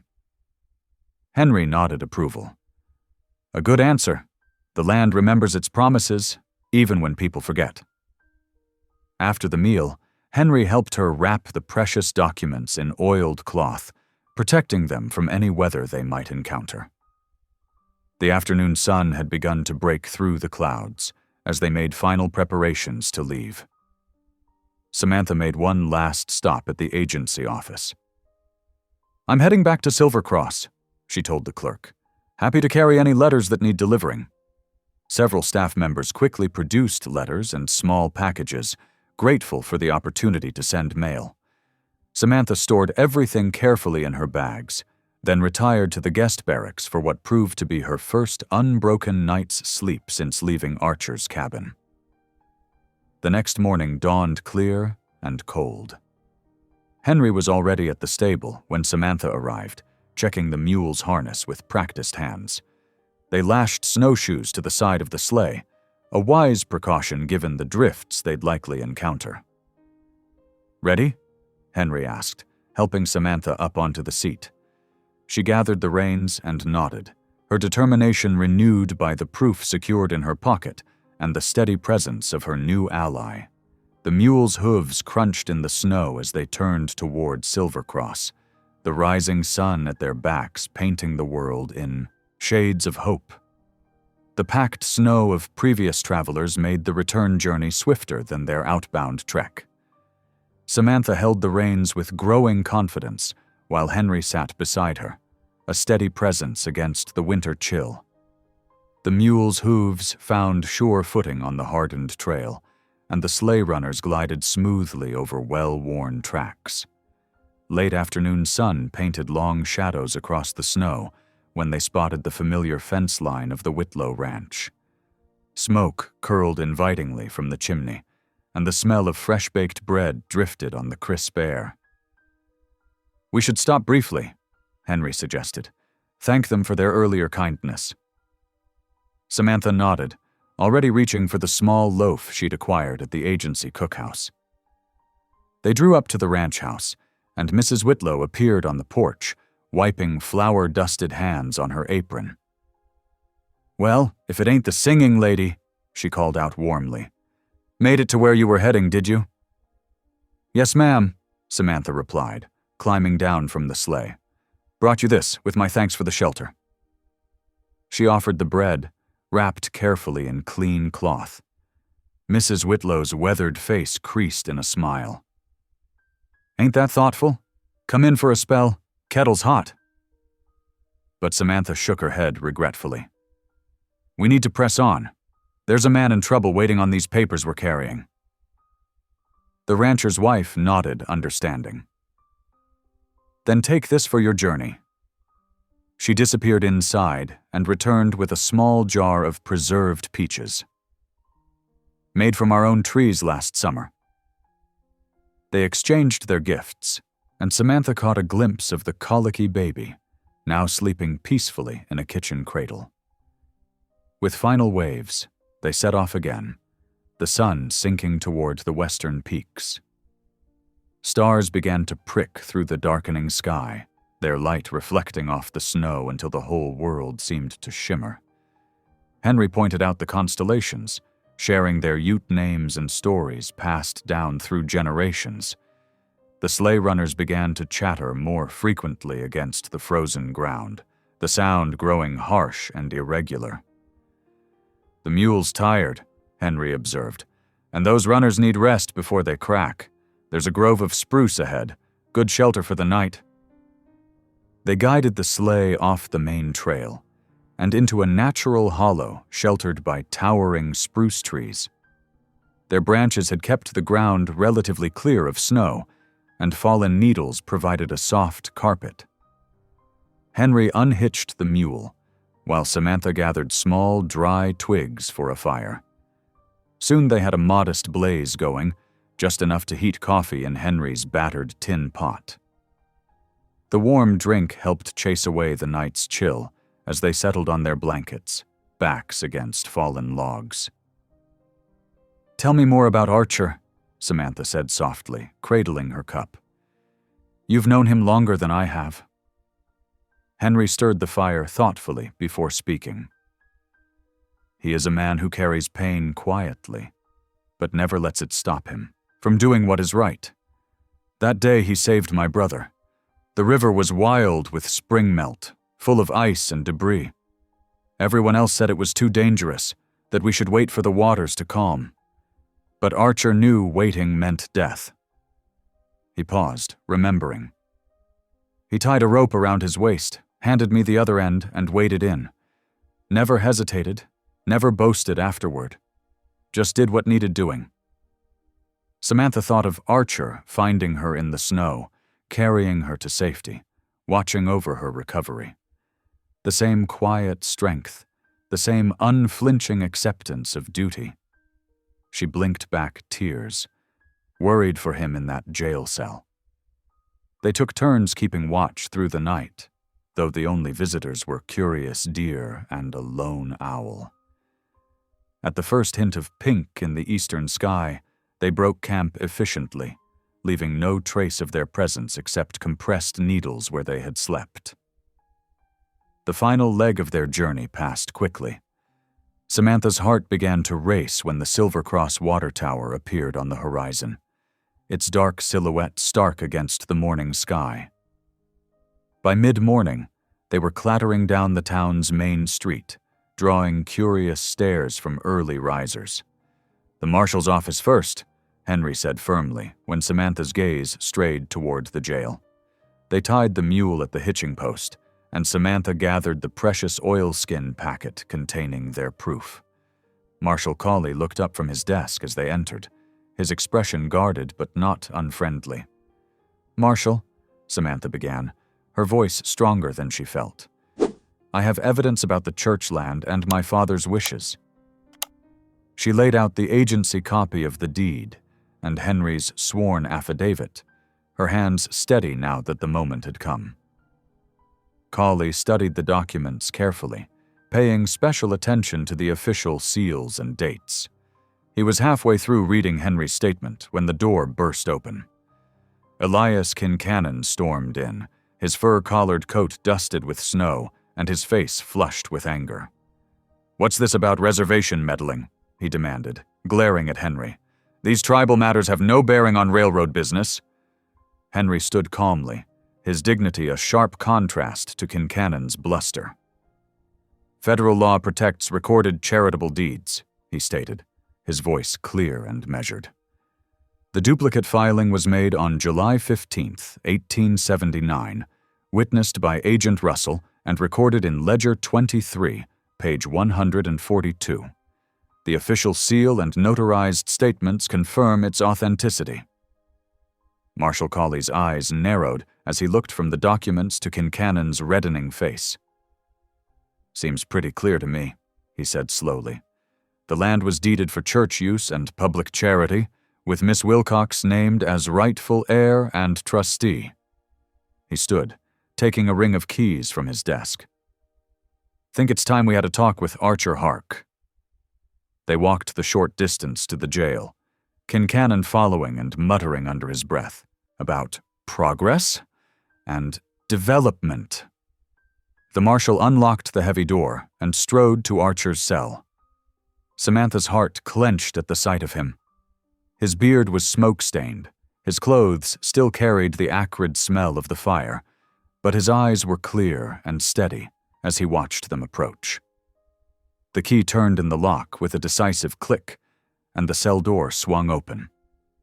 Archer stepped out slowly, dignity intact despite his disheveled appearance.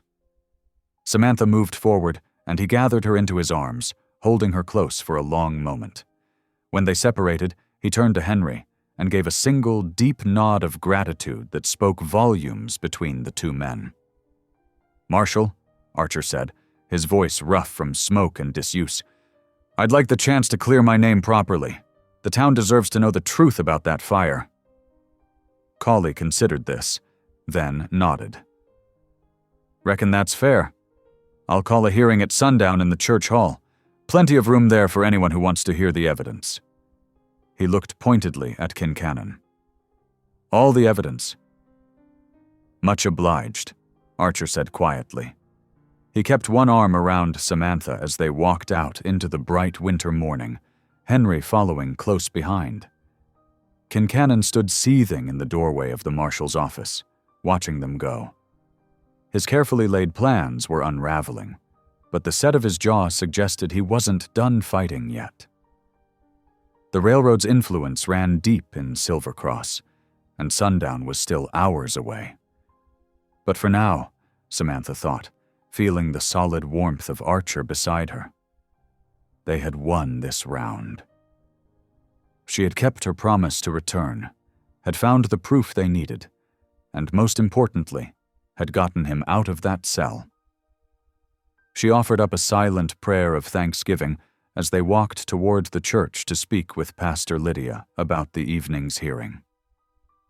The sun climbed higher over Silver Cross, its light catching the icicles that still clung to the eaves of the buildings. Soon the town would gather to hear their story, to weigh the evidence of truth against the railroad's ambitions. But that was yet to come. For now, Samantha held tight to this moment of victory, to Archer's presence beside her, to the knowledge that sometimes justice could prevail if you just kept faith and did what needed doing. The sun hung low over Silver Cross, painting the church windows in amber and rose. People filed into the hall steadily, ranch hands still in their work clothes, shopkeepers who'd closed early, wives and children bundled against the evening chill. At the back, Kincannon's men lounged with studied casualness, their clean boots and pressed shirts marking them as railroad workers. Pastor Lydia stood at the front, her Bible open on the lectern. The usual church benches had been arranged in rows, facing a long table where Marshal Cawley sat shuffling papers. Henry Paya took a seat near the front, his presence drawing curious glances from townspeople unused to seeing a Ute man in their church hall. Archer and Samantha entered together, his hand steady at her elbow. The room hushed briefly, then filled with whispers. They found seats in the second row, just behind Henry. Kincannon swept in last, bringing a gust of cold air and the smell of expensive tobacco. When the bell tolled 6 times, Pastor Lydia raised her hands for silence. "Let us pray," she said, her clear voice carrying to the rafters. "Lord, guide us to truth this evening. Let justice flow like water and righteousness like an ever-flowing stream. Give us ears to hear and hearts to understand. Amen." "Amen," the crowd echoed, though some of Kincannon's men remained pointedly silent. Marshal Cawley stood, adjusting his badge. "This is an official hearing concerning the land office fire and related matters. 3 rules. First, only sworn statements will be heard. Second, each speaker gets their say without interruption. Third, I'll maintain order.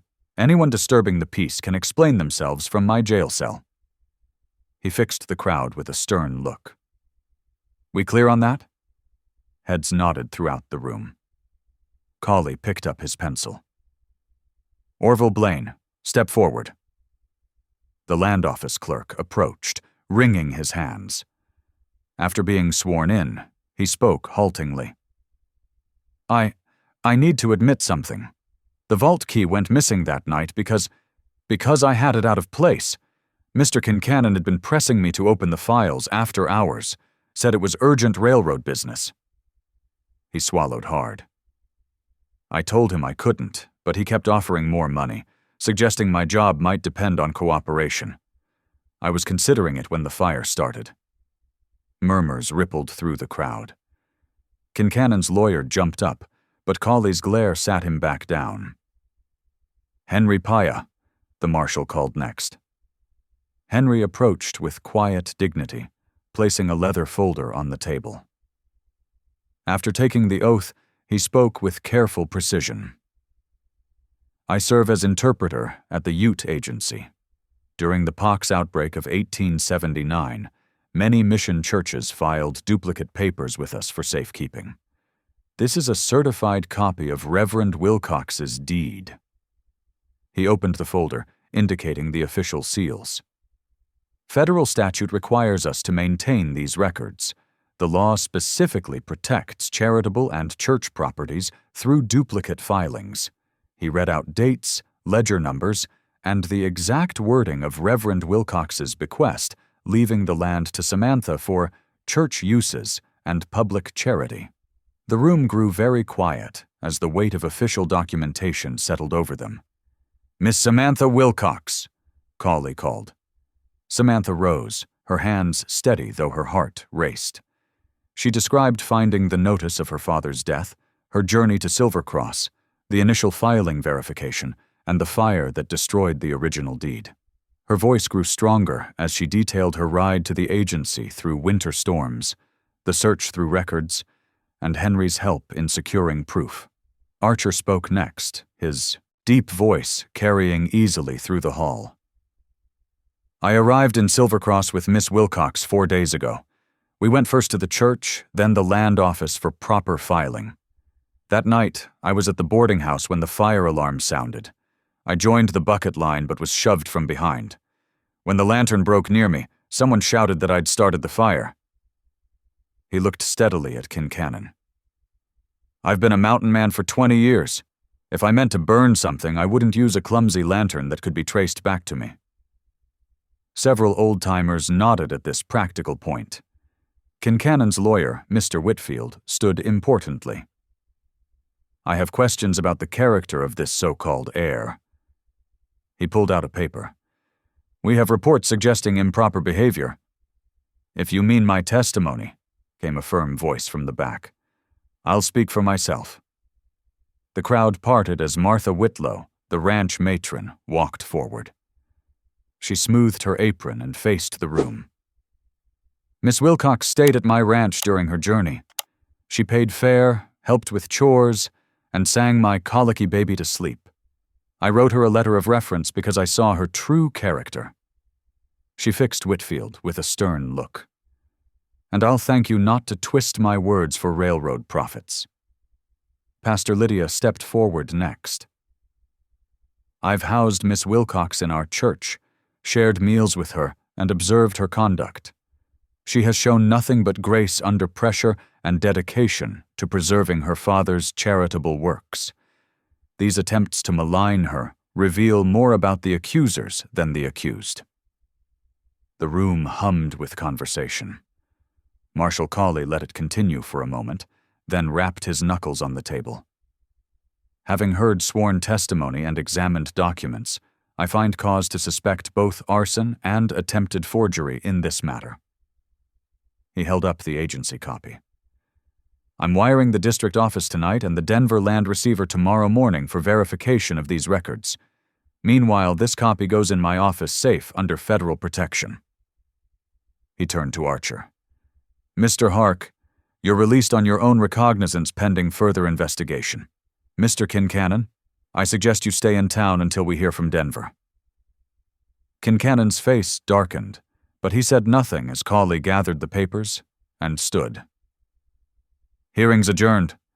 Anyone with additional information can find me at my office tomorrow. People filed out slowly, clustered in talking groups. The railroad men left first, boots striking the wooden steps sharply. Townsfolk lingered, several stopping to speak quietly with Samantha or nod respectfully to Archer. Henry approached them as the hall emptied. I'll stay 2 days, he said. Questions may arise when the Denver wire comes, and... He smiled slightly. I'd like to see justice done.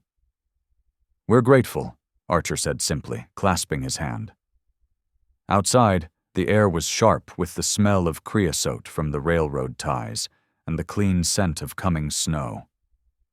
Samantha and Archer sat on the church steps, watching their breath cloud in the lamplight while Henry went to check on his horse. Pastor Lydia brought them coffee in thick mugs. God's timing is perfect, she said softly, even when we don't understand the path. Thank you, Samantha said, warming her hands on the mug. For everything. Truth needs witnesses, Lydia replied. I'm honored to stand with you both. She touched Samantha's shoulder gently and went back inside to bank the stove. They sat in comfortable silence, sipping the hot coffee.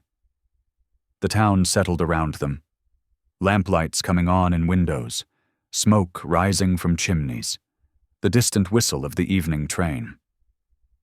After everything, the simple peace of sitting together felt like a blessing. Finally, Archer stood and offered Samantha his hand. Best get some rest. Tomorrow at noon we'll check for that telegram. She took his hand, letting him help her up. They walked slowly to the boarding house, their boots crunching on packed snow. The night was clear and cold, stars sharp as icicles overhead. Whatever the next day might bring, they had spoken truth and been heard. For now, that was enough. At the boarding house steps, they paused. Henry appeared from the shadows where he'd been checking the stable one last time. "Good night, friends," he said quietly. "I'll see you tomorrow." They watched him walk away, his straight back and dignified bearing a reminder that justice often came through unexpected allies. Then Archer and Samantha climbed the steps, ready for whatever dreams or storms the night might hold. The next 2 days settled into a patient rhythm. Each morning, the sharp crack of Archer's axe echoed behind May's diner as he split pine and oak for her cookstove. The steady work kept his hands busy and his mind from worrying while they waited for word from Denver. Samantha found her own purpose alongside Pastor Lydia, ladling hot stew into tin bowls for families left idle by the land office fire. "The Lord provides through willing vessels," Lydia would say, and Samantha felt her own worth growing with each grateful smile. Between meals, they tended to the church. Archer's strong hands made quick work of the leaning bell-post, while Samantha sorted hymn books with careful attention, mending loose pages and arranging them just so. They even visited the jail, bringing fresh biscuits and coffee to Marshal Cawley and the clerk.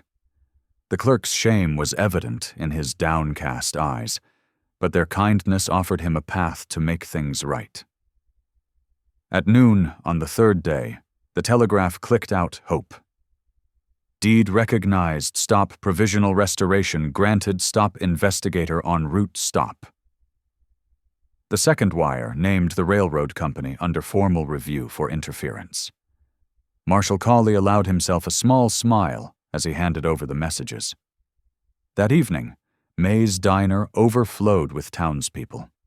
Pastor Lydia stood to offer grace, her gentle voice carrying over the crowd. Then Archer rose, hat in hand, his words plain but heartfelt. "I spoke harsh when afraid," he admitted. "That weren't neighborly. I'm grateful for the truth coming clear." Samantha touched his sleeve, her own voice steady. "I spent years thinking my size made me unworthy.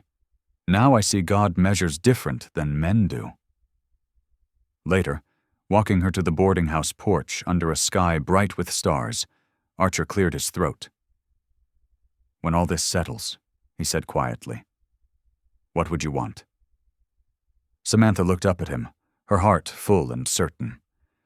"A hearth, a hand, and a place that needs both." Dawn painted the church windows in pearl and rose as Pastor Lydia's key turned in the ancient lock. Inside, winter light filtered through frosted glass, touching the simple wooden pews where Henry Paya and the Whitlows waited. Marshal Cawley sat quietly in the back, his presence both official and friendly. Samantha's borrowed shawl caught the early sun, its cream wool soft against her Sunday dress.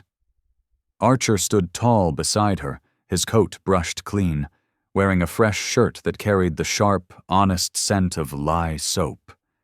His hands, usually rough from work, were scrubbed pink for this morning's promise. Pastor Lydia's voice filled the quiet church with warmth as she led them through vows as plain and true as mountain water. Archer spoke of gentle hands and steadfast care. Samantha promised never to leave in anger.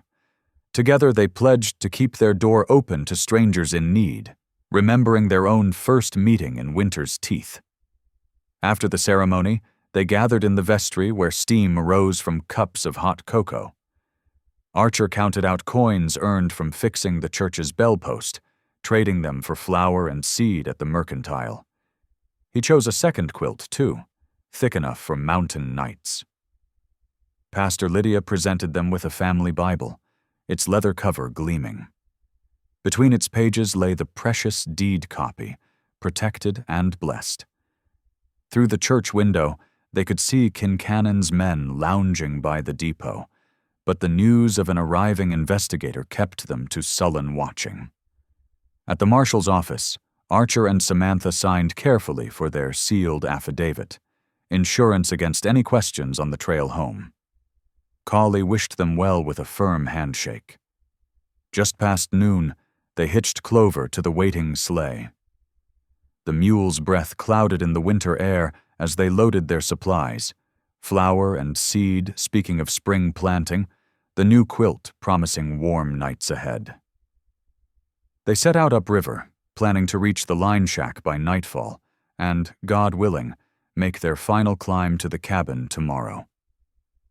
Snow flurries danced across the mountain road, catching in Clover's mane as the mule pulled their sleigh steadily forward.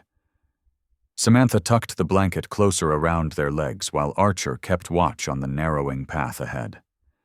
The afternoon light had turned pewter when he raised his hand, pointing to a shape through the swirling white. "Looks like trouble," he said quietly. A wagon sat tilted in the road, one wheel splayed at an awkward angle. A family huddled nearby, a father, mother, and two small boys no more than 6 or 7 years old. Their water barrel showed nearly empty, and worry creased the parents' faces. Archer pulled Clover to a halt and climbed down into the slush. "Let's see what we can do here," he said, already scanning the roadside trees. He found what he needed in a young ash sapling, cutting it with swift, sure strokes of his knife. Kneeling in the wet snow, he fashioned a sturdy splint while explaining each step to the father. "Wrap the rope like this," he demonstrated. "Tight enough to hold, but not so tight it splits the wood." Together they worked to secure the broken axle, their breath clouding in the cold air. Meanwhile, Samantha had helped the mother and boys into the sleigh's shelter. She poured steaming tea from their traveling kettle and broke out cornbread wrapped in clean cloth. The boys' eyes grew wide at the treat, their cold reddened cheeks beginning to warm. Samantha took their spare quilt and wrapped it snugly around the children's shoulders. When the father reached for his coin purse, Archer shook his head. "No payment needed," he said firmly. "Just promise you'll do the same for the next traveler you find in trouble." The family's grateful waves followed them up the road as dusk began to settle. They reached the line shack just as true dark fell, and Archer soon had a fire crackling in the small stove. The smoke swirled back at first, refusing to draw properly, and Samantha's quiet laugh joined his as they fanned it out. They shared dried apples in the firelight, shoulders touching, before sleeping until the stars began to fade. Breaking camp in the pre-dawn chill, they made good time on the final leg home. By mid-morning, their cabin came into view, its roof heavy with drifted snow but otherwise sound. The day passed in comfortable work, sweeping out dust and mouse signs, hanging fresh bedding in the sharp winter air, finding the perfect spot for their wedding Bible beside the door. As evening drew in, Samantha stirred a pot of fragrant stew, while Archer's deep voice read from the Psalms. Their thanks rose together in the quiet cabin, gratitude for a hearth to tend, a hand to hold, and a place that needed them both. Before they retired, Archer stacked extra wood near the stove, insurance against the mountain night's bitter cold. Each log he placed spoke of protection, of provision, of home. April brought warm winds that melted snow in gentle waves, revealing the rich mountain soil beneath. Outside the cabin, neat rows of potato plants pushed tender green shoots through the dark earth. A sturdy clothesline stretched between two posts, and beside the front steps sat a smooth-hewn bench that Archer had crafted especially for Samantha's comfort. The cabin itself had transformed from a hermit's refuge to a welcome harbor.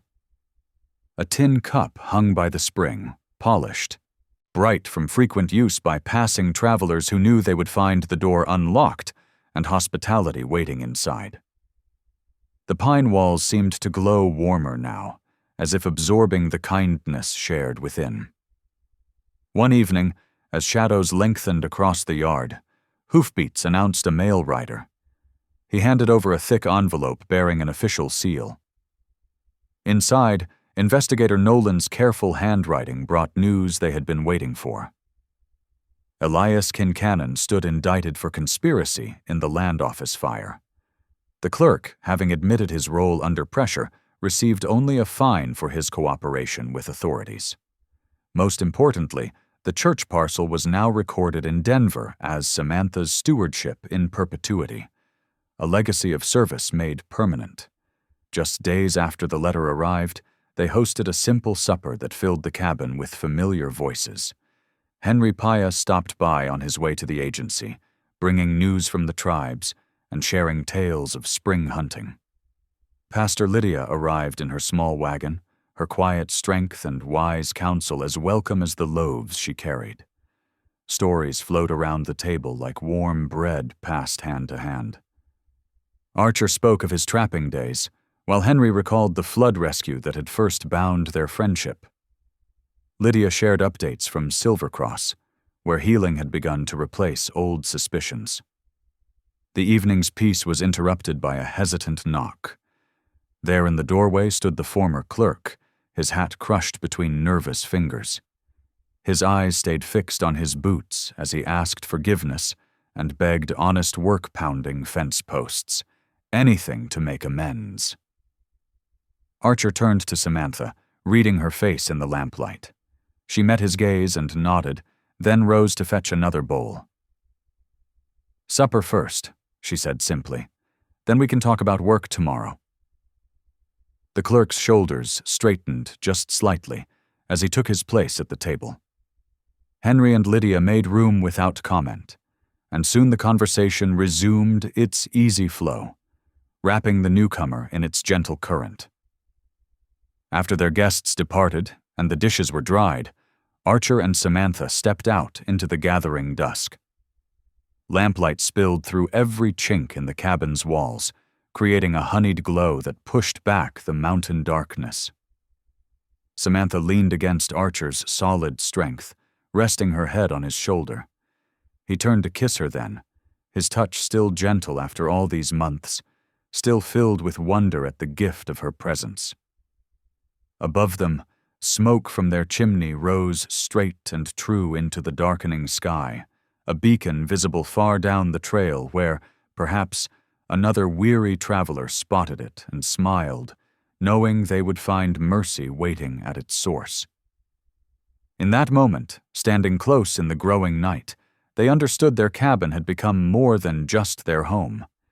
It was now a lighthouse of sorts, not warning of danger, but promising safe harbor to all who needed it. The transformation mirrored their own journey from isolation to connection, from wounds to healing, from judgment to grace. The mountain air carried the scent of pine and warming earth. Spring peepers called from the creek bottom, and somewhere in the distance, a night bird answered. These evening sounds wrapped around them like a familiar quilt, speaking of permanence, of belonging, of a love that had grown large enough to shelter others in its warmth. Thank you for listening. Stories connect us in the most unexpected ways. If you felt that spark today, make sure you're subscribed. I share a new one daily, and the next might change your day.